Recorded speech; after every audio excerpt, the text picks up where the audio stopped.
தென்றலே மெல்ல பேசு சீரியல்ல நாளைய எபிசோட்ல என்ன நடக்குது?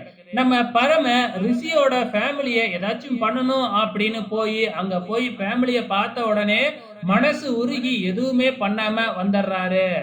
வரும்போது நைட் ஆயிடுது. மார்க்கெட் வழியா வரும்பொழுது இளமதி ரொம்பவுமே ஃபீல் பண்ணிக்கிட்டும், அழுதுகிட்டும் அப்படியே அந்த பூட்டப்பட்ட கடைக்கு முன்னாடி உட்கார்ந்து ஃபீல் பண்ணிக்கிட்டு இருக்கிறாங்க.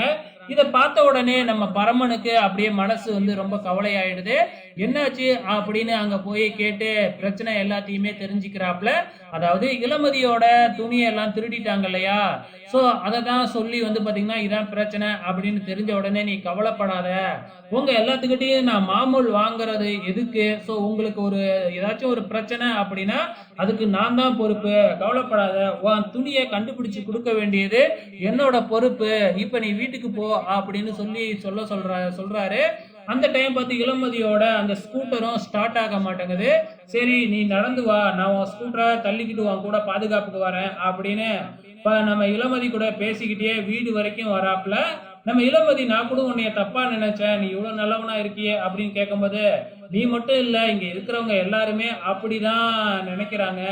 நான் என் மனசுக்கு தோன்றத தான் செய்யறேன். அவ்வளவுதான். மத்தபடி ஒண்ணுமே இல்ல" அப்படின்னு நம்ம பரமனும் இளமதி கூட ஜாலியா பேசிக்கிட்டே வராப்ல. பொறுத்திருந்து பார்க்கலாம் அப்கமிங்ல என்னெல்லாம் நடக்க போகுதுன்னு.